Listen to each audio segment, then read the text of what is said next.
Oke, Assalamualaikum warahmatullahi wabarakatuh. Di materi kali ini kita akan melanjutkan pembahasan di materi sebelumnya, yaitu mengenai ketetapan hukum pajak bumi dan bangunan.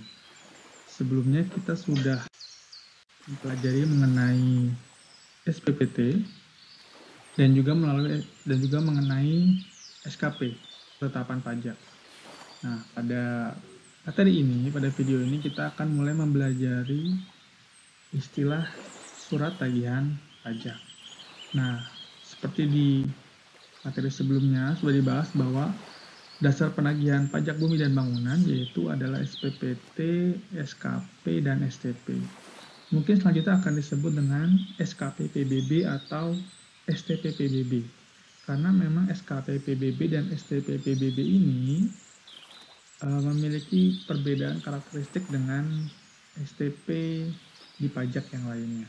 Ya, jadi nanti kedepannya mungkin akan disebut dengan SKP PBB atau dengan istilah STP PBB. Nah, apa sih yang menyebabkan terbitnya surat tagihan pajak? Kenapa DJP, dalam hal ini KPP, diwakili KPP, harus menerbitkan yang namanya STP PBB, surat tagihan pajak PBB, ya. Yang pertama, yaitu diterbitkan dalam hal terdapat PBB terutang, ya, dalam SPPT, artinya ada pajak terutang dalam ketetapan hukum yang lain, dan atau SKP PBB yang tidak atau kurang dibayar. Artinya, baik yang sama sekali belum dibayar atau hanya sebagian saja dibayar setelah tanggal jatuh tempo pembayaran. Oke. Teman-teman sudah mengetahui bahwa batas waktu pembayaran SPPT yaitu 6 bulan sejak tanggal diterima, dan SKP adalah 1 bulan sejak tanggal diterima. Ketika sudah lewat dari tanggal jatuh tempo, maka berhak diterbitkan STP. Ya. Jadi titik ini, jika belum ada pembayaran atau ada PBB terutang yang kurang dibayar, maka sudah bisa diterbitkan STP setelah tanggal jatuh tempo. Oke. Berikutnya adalah STP juga bisa diterbitkan jika pembayaran atau pelunasan PBB terutang oleh wajib pajak dilakukan setelah jatuh tempo pembayaran. Oke. Seharusnya dibayar di titik ini, ya, tetapi wajib pajak membayar setelah jatuh tempo. Ya. Maka ketika wajib pajak membayar di titik ini, ya, maka dapat diterbitkan STP, ya, penerbitan STP untuk menagih denda atas keterlambatan di wilayah ini, teman-teman. Ya, ada selisih antara yang seharusnya dibayarkan tanggal ini, ya, dengan tanggal pelunasan. Ya. Jadi ada dua. Yang pertama, jika sampai jatuh tempo belum dibayar atau ternyata dibayar setelah jatuh tempo. Ya. Yang kasus kedua ini hanya terjadi jika selama jatuh tempo sampai dengan pembayaran wajib pajak belum diterbitkan STP ini. Jadi tanggal sini sampai sini ternyata belum ada penerbitan STP, maka dia melunasinya di tanggal setelah tanggal jatuh tempo dapat dilakukan penerbitan STP. Nanti akan kita bahas beberapa skenario yang memungkinkan dalam penerbitan STP. STP PBB ini diterbitkan dalam jangka waktu 5 tahun setelah berakhirnya tahun pajak yang akan dikenakan STP. Ya, sama dengan SKP PBB kemarin, ya, kita bahas dengan video sebelumnya. Klausul yang sama pun berlaku pada STP PBB bahwa jika wajib pajak dipidana di bidang perpajakan, okay, wajib pajak melakukan tindak pidana di bidang perpajakan, atau wajib pajak dipidana karena hal lainnya yang menyebabkan kerugian bagi pendapatan negara. maka STP PBB dapat diterbitkan meskipun telah lewat jangka waktu 5 tahun setelah berakhirnya tahun pajak. Oke. Nah, jatuh tempo pelunasan PBB ini sama dengan jatuh tempo dari SKP PBB, yaitu 1 bulan sejak tanggal diterimanya STP PBB.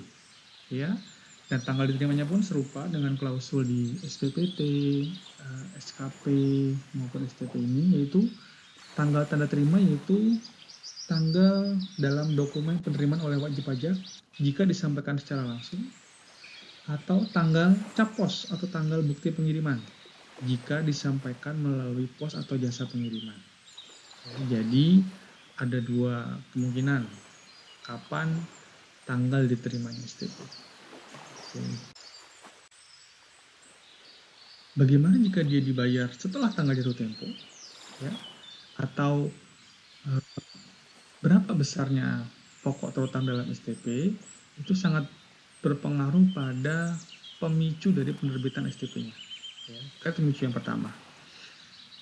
Pertama ini adalah penerbitan STP dalam hal wajib pajak belum membayar atau belum melunasi PBB terutang dalam SPPT atau SKP PBB sampai dengan tanggal jatuh tempo.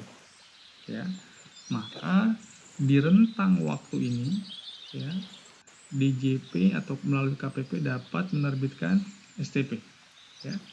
Jadi di blok waktu ini, ya, DJP berhak menerbitkan STP di titik manapun atas keterlambatan pelunasan SPPT maupun SKP. Ya. STP PBB memuat PBB yang tidak atau kurang dibayar, atau istilahnya adalah pokok pajak, ditambah dengan denda administrasi sebesar 2%. Ya. Ada denda 2% per bulan dari PBB yang tidak atau kurang dibayar. Atau bahasa gampangnya adalah 2% dari pokok pajak. Berapa lama?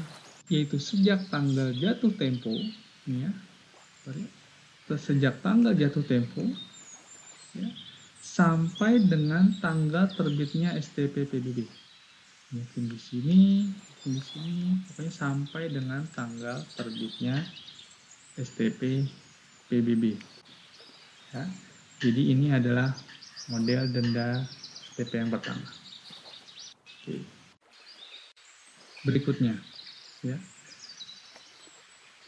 Pemicu dari penerbitan STP model ini adalah karena wajib pajak melunasi, ya, wajib pajak melunasi pajak terutang, PBB terutang setelah tanggal jatuh tempo pelunasan.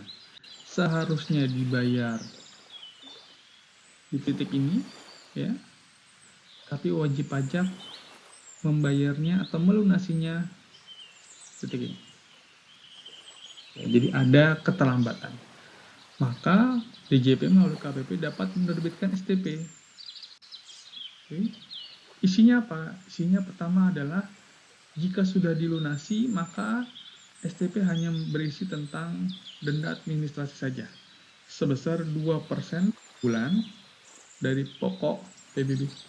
Ya, yang dihitung dari kapan? Sejak tanggal jatuh tempo sampai dengan tanggal pelunasan. Ya. Apabila baru dibayar sebagian saja atau masih ada PBB yang kurang dibayar, maka isi dari STP PBB adalah pokok pajak yang kurang dibayar ditambah dengan denda 2%-nya. Ya. Sama, denda dihitung dari tanggal jatuh tempo pembayaran sampai dengan tanggal pembayaran. Ya.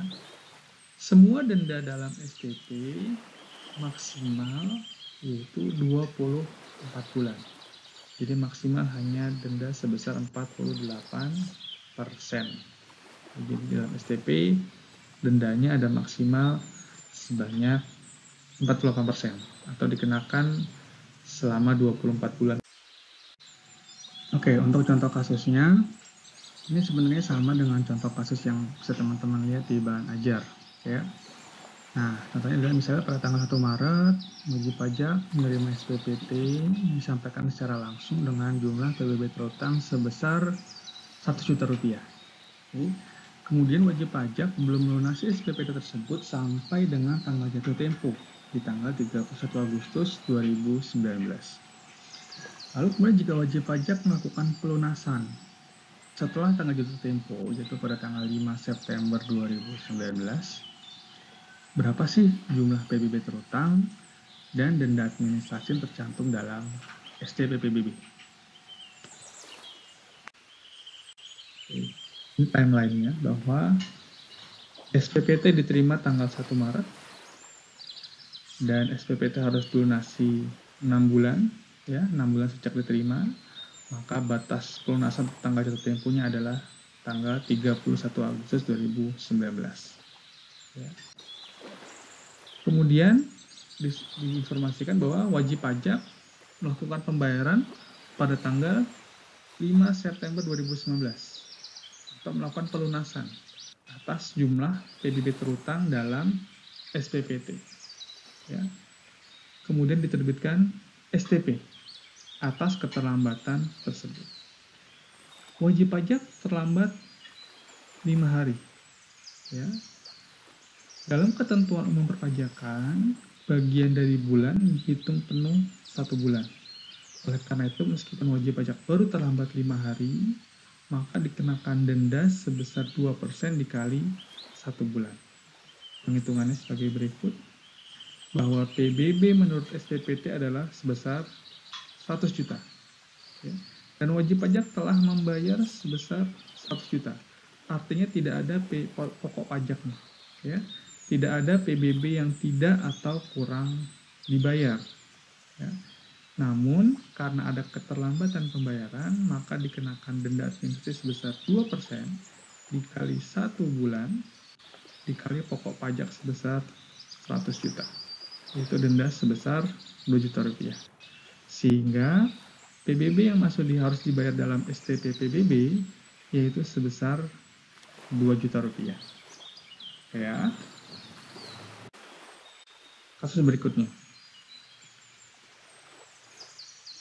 Wajib pajak menerima SKP PBB pada tanggal 15 Juni 2019 karena tidak mengembalikan SPP. Ya. Kemudian setelah melalui pemeriksaan, ya, ditetapkan bahwa PBB terutang adalah sebesar 100 juta. Ya. Ingat, karena tidak ada pengembalian SPOP, maka besarnya PBB terutang ditentukan oleh DJP, ya, melalui proses pemeriksaan. Kemudian STP diterbitkan pada tanggal 25 Juli. Kenapa diterbitkan? Karena wajib pajak sampai tanggal jatuh tempo, yaitu tanggal 14 Juli, belum melakukan pelunasan. Ya.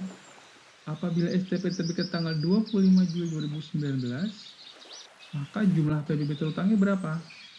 Tetap 100 juta, karena belum ada pelunasan SKP. Dan ditambah dengan 100 juta ditambah dengan denda administrasi atas penerbitan SKP sebesar 25%. Artinya pokok PBB terutang sebesar 125 juta. Oke.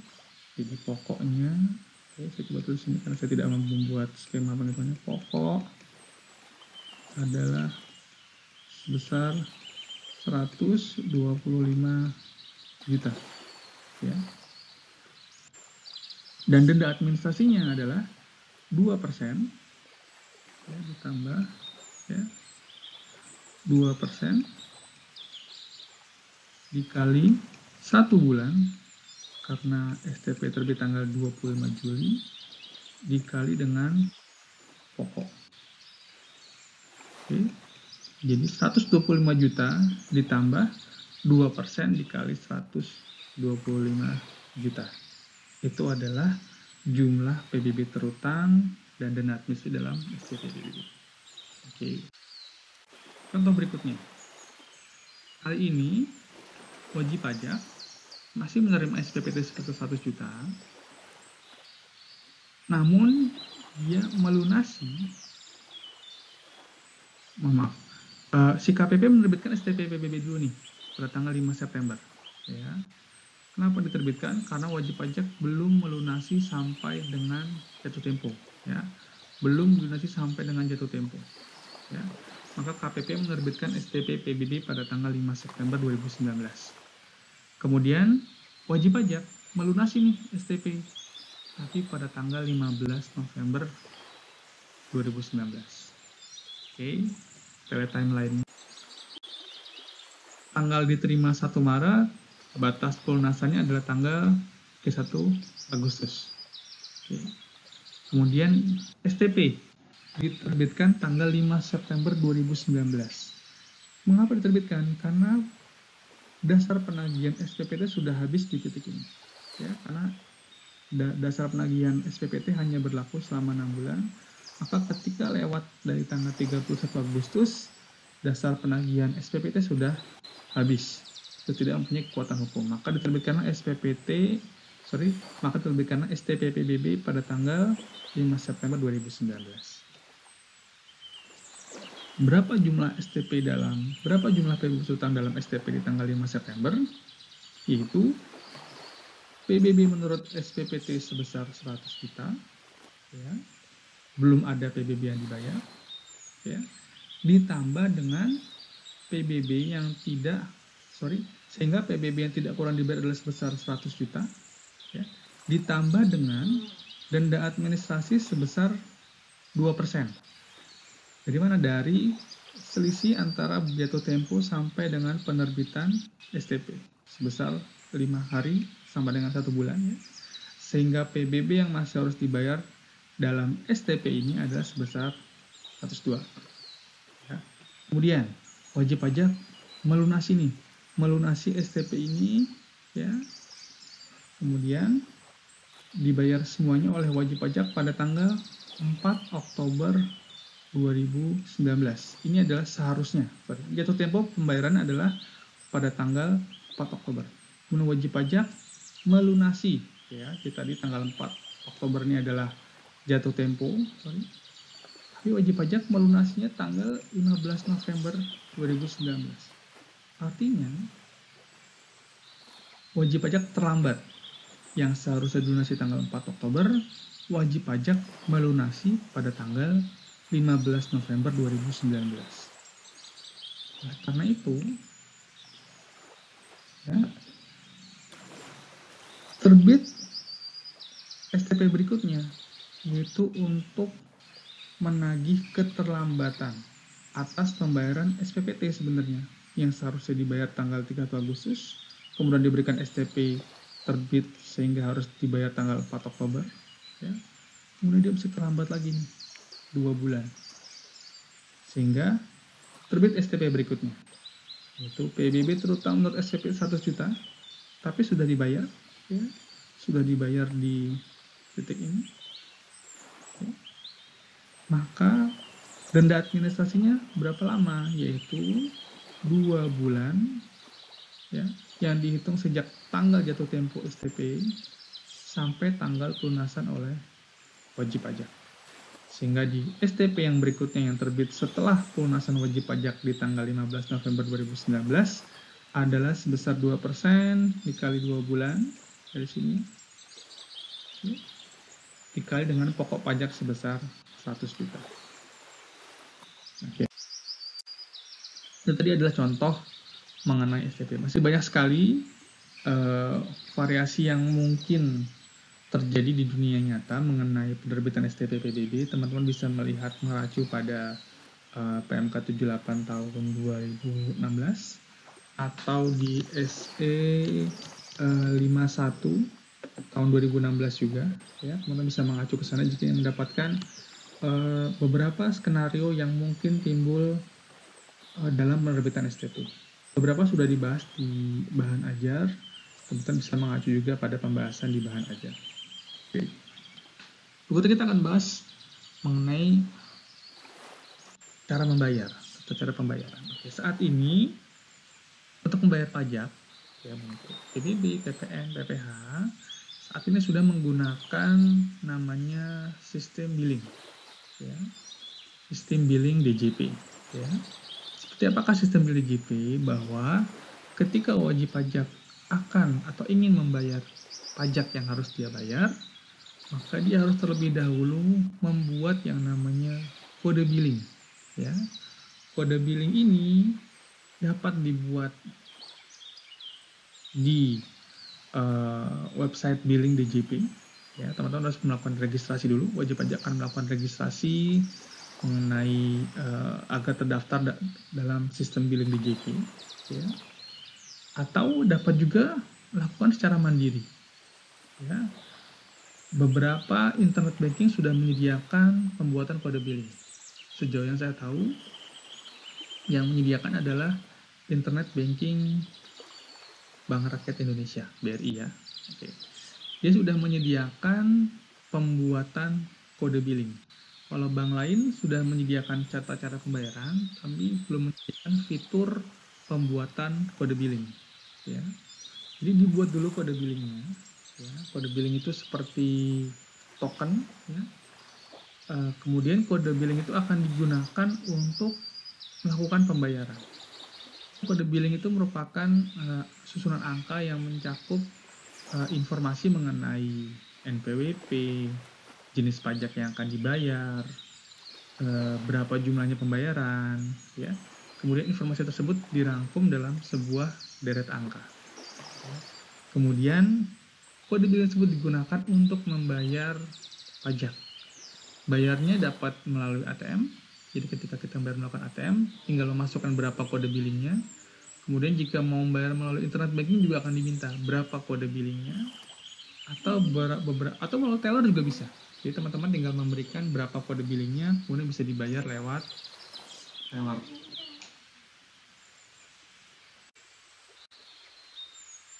Oke, berikutnya selain metode pembayaran menggunakan kode billing, untuk PBB dikenal pembayaran pajak melalui skema pemindah bukuan.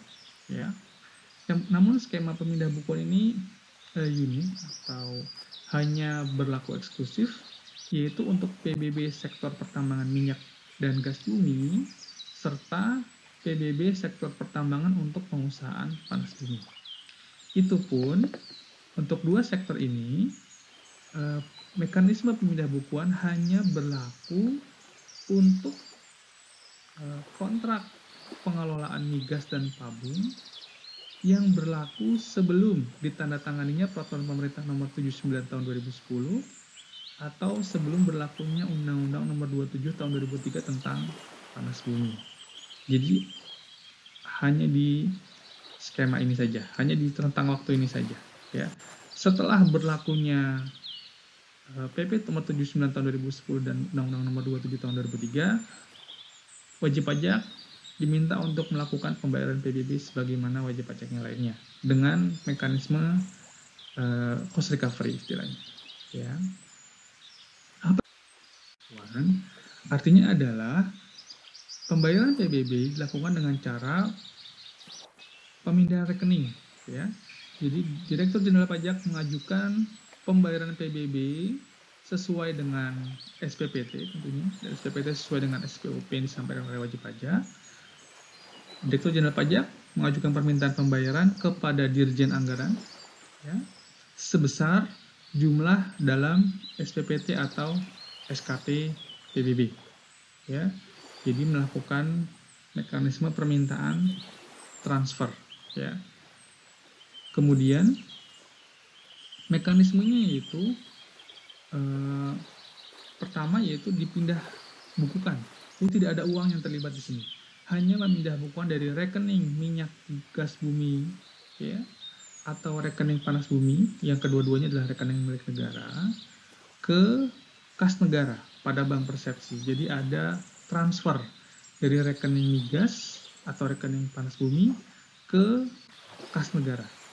Atau ada pemindah bukuan dari rekening migas ke rekening kas umum negara.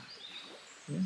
Atau kemudian dilakukan reklas atas atau reklasifikasi, ya, istilah yang sering kita pakai adalah reklasifikasi akun dari pendapatan PNBP menjadi akun perpajakan. Ya, jadi ketika masih menggunakan skema sebelum PP 79 tahun 2010 dan Undang-Undang Nomor 23 tahun 2007, semua pembayaran PBB dilakukan melalui mekanisme pemindah bukuan. Artinya wajib pajak tidak harus membuat kode billing. Oke, dilakukan transfer antar rekening kas negara dari rekening migas, rekening karbon ke kas negara atau melalui reklasifikasi. Oke, rasa materi cukup sampai sini aja. Jadi kita sudah menggenapi gitu ya semua bahasan mengenai ketetapan hukum. Ada SPPPT, ada SKP PBB dan juga STP PBB. Setelah itu kita juga sudah membahas mengenai pembayaran pokok pajak berutang dalam PBB. Oke, ketemu lagi di edisi materi yang berikutnya.